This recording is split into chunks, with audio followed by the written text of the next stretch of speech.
Olá, meus caros. Eu vou tentar nesse vídeo explicar um pouquinho para vocês como é que funciona a questão dos encargos que incidem sobre a folha de pagamento de salários aí da sua empresa. Então você que tem um funcionário, contrata o funcionário, registra esse funcionário e a partir do momento em que registrou, passa a ter alguns encargos que vão incidir sobre aquele salário. É muito comum as pessoas dizerem por aí, eu ouço isso com frequência, talvez você já tenha ouvido ou até pense isso. Eu quando registro um funcionário, eu tenho que considerar que ele vai me custar 2 vezes o salário que ele ganha, né? Bom, eu não vou dar palpite sobre isso, eu vou te mostrar alguns cálculos aqui, você vai ver que é um cálculo que varia de acordo com o funcionário e de acordo com a empresa, então não é um cálculo preciso. Olha só o que acontece. Eu tentei organizar da seguinte maneira, existem alguns encargos que a gente tem que pagar todo mês. Então eu coloquei aí pagamentos mensais, tem 2 itens aí. Então, o primeiro dos pagamentos mensais é o INSS, é a contribuição devida à Previdência Social. Sobre o salário do teu trabalhador e todas as demais remunerações que você pagou a ele, como por exemplo, horas extras, descanso semanal remunerado, adicional noturno, adicional insalubridade, enfim, sobre todos os benefícios de remuneração que ele recebeu, você tem que recolher uma parcela do teu próprio bolso lá para a Previdência Social. Essa parcela, em média, corresponde a 28%. Esse percentual pode ser um pouco maior ou um pouco menor, em função do seguro de acidente do trabalho. Então, dependendo do grau de risco da tua empresa, você pode ter uma contribuição obrigatória um pouco maior ou um pouquinho menor. Mas, como média, dá para considerar 28%. Isso para a Previdência Social. Outra contribuição que todo mês você vai pagar também, e é pro fundo de garantia que você pagará, é correspondente a 8% do valor também daquela remuneração dos seus trabalhadores. Então, além do salário que você paga para o funcionário, todo mês você vai fazer um chequinho para pagar a Previdência Social, 28%, e Fundo de Garantia, 8%. Tá bom? Bom, agora, além desses pagamentos que você vai fazer todo mês, existe o que a gente chama de provisões. Então, eu estou considerando aí, se você descer um pouquinho, eu estou olhando na minha tabela aqui também, tem os encargos provisionados. O que é um encargo provisionado? É algo que você não paga necessariamente todo mês, mas que você deveria guardar algum dinheiro, ou em tese, vamos fazer essa imagem, de que você deveria guardar para pagar lá na frente quando fosse necessário. Por exemplo, o primeiro são as férias e o adicional de 1/3. Você sabe, mas é sempre bom renovar, o trabalhador, depois de completar 12 meses de trabalho na sua empresa, ele passa a ter direito a 1 mês de férias, e nesse mês de férias, além do salário normal, ele ganha um salário sem trabalhar, ele também vai receber um adicional de 1/3, ou seja, ele vai ganhar o salário e mais 1/3. Então, se a gente considerar para fins de provisão, você deveria guardar todo mês do salário dele 11,11%. Então, essa é um cálculo. Você que é cliente aqui da Sevilha Contabilidade, a gente te manda, junto com a folha de pagamento, vai um relatório das provisões que você poderia fazer se quiser, né? É claro que você não precisa fazer, você não é obrigado, melhor dizendo, a fazer aquela provisão. Mas vai ajudar no dia que vencer as férias você fazer a provisão e ter esse dinheiro guardado. Então, estamos falando aqui de mais 11% para fins de férias e o adicional de 1/3.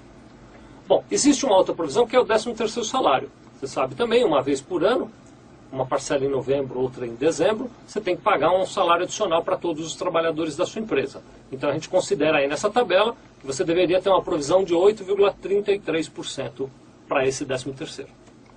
Continuando, FGTS. Então a gente tem lá o FGTS que eu estou chamando aí de FGTS indenização. O que é isso? Você quando manda um funcionário embora sem justa causa, e mais cedo ou mais tarde você pode acabar mandando aquele funcionário embora, você tem que pagar a ele uma indenização correspondente a 50% do que está depositado lá no fundo de garantia.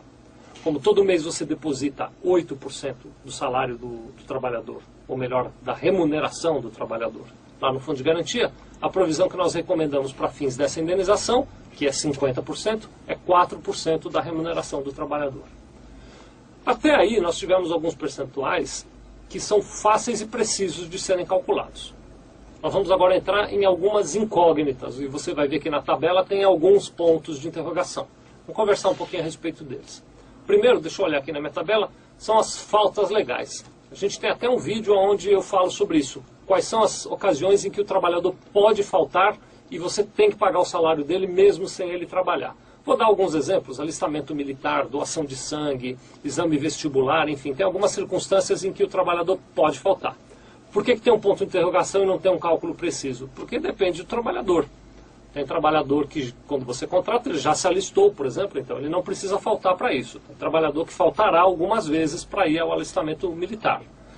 Enfim, cada uma dessas circunstâncias é imprevisível. Outra questão é a licença paternidade. É claro que se aplica apenas aos trabalhadores homens, né? O trabalhador homem, quando tem um filho, ele pode ficar um período afastado da empresa. E aí também é variável, porque tem aquele trabalhador que tem um filho por ano e tem aquele trabalhador que tem um filho na vida inteira. Então depende de cada um deles. Outra questão é a licença maternidade. A mesma coisa se aplica para o caso das mulheres. As mulheres, quando têm o bebê, elas têm, além da licença maternidade, elas têm alguns períodos de intervalo para amamentação, enfim, tem uma série de benefícios que são importantíssimos para a fundamentação da nossa sociedade, mas que prejudicam a produção. E que então você deveria, de alguma maneira, considerar algum custo para isso. E por fim tem a questão do aviso prévio indenizado, que também tem aí um ponto de interrogação, porque assim, o aviso prévio indenizado, via de regra, é um mês de trabalho, né? Corresponde a um mês de trabalho daquele profissional. Primeiro, nem sempre você indeniza o aviso prévio, você pode mandar o trabalhador, demitir o trabalhador, né? E ele cumpre o aviso prévio, então não cabe o aviso prévio indenizado e aí a gente não teria que provisionar nada. Em outras situações, você tem aquele determinado trabalhador que pediu a conta, e aí você não precisa pagar o aviso prévio indenizado também. E por fim, ainda que você pague o aviso prévio indenizado, a proporção da provisão vai variar dependendo do tempo de trabalho que ele tem. Então, um trabalhador que trabalhou 10 meses, a previsão, e você vai pagar o aviso prévio indenizado, a provisão deveria ser de 10% ao mês. Agora, um trabalhador que durou 10 anos, você vai fazer uma provisão de 0, nada por cento. Então isso depende da longevidade do contrato de trabalho aí da sua empresa. Então é um cálculo específico, tá bom? Continuando, deixa eu descer aqui minha tabela. A gente tem um outro grupo que não é nem encargo, mas que é benefício, eu vou chamar de benefício, e que também não tem um percentual preciso. Vamos falar um pouquinho sobre eles. Por exemplo, a questão do vale transporte. Nós temos aqui na videoteca um outro vídeo nosso que ensina todos os detalhes do vale transporte. Mas o cálculo do vale transporte ele leva em consideração, primeiro, se o trabalhador usa ou não o transporte público. O trabalhador que vem de carro ou de moto, por exemplo, para o trabalho, ele não vai ter direito a vale transporte e seu custo é 0. O trabalhador que usa o transporte público, a variação do valor do vale transporte em relação ao custo para a sua empresa vai depender do salário desse trabalhador e da distância ou do quanto ele gasta para fazer esse percurso no transporte público. Então é uma incógnita que vai variar de trabalhador para trabalhador. Outro item é a questão do vale-refeição. Vale-refeição, talvez para a sua empresa seja possível especificamente fazer a conta, mas o vale-refeição também tem uma série de variáveis. A primeira delas é o valor. Que valor é o vale-refeição da sua empresa? Então depende, uma empresa é X, na outra empresa é X mais 1. Então tem essa primeira variável. Depois é com quanto o trabalhador participa disso. Então, tem empresas que cobram 20% do vale-refeições, tem empresa que cobra R$1 de cada trabalhador por todos os vale-refeições. Então, também tem uma variável que a gente não consegue precisar. Por fim, tem a questão da assistência médica. Por fim, não, tem mais dois ainda. Mas, então, no meio, tem a questão da assistência médica. Assistência médica, existem empresas que fornecem assistência médica, existem empresas que não fornecem assistência médica. O padrão da assistência médica varia, então você tem aquele plano que pode ser enfermaria, ou você pode ter um plano com quartos particulares, depende da operadora, enfim, tem uma série de variáveis que aí precisa fazer a conta na sua empresa. A gente não consegue fazer um cálculo geral para assistência médica.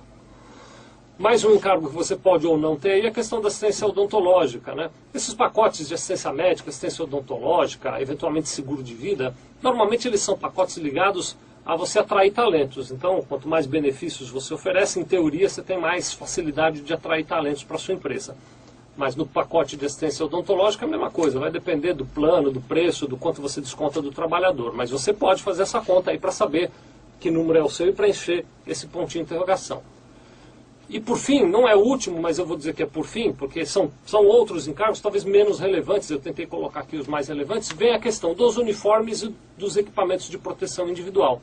Dependendo da sua atividade, você fornece ou não uniformes para os seus trabalhadores e você é obrigado ou não fornecer equipamentos de proteção individual, como capacetes, como protetores de ouvido, né, protetores auriculares, eventualmente óculos, máscaras, enfim.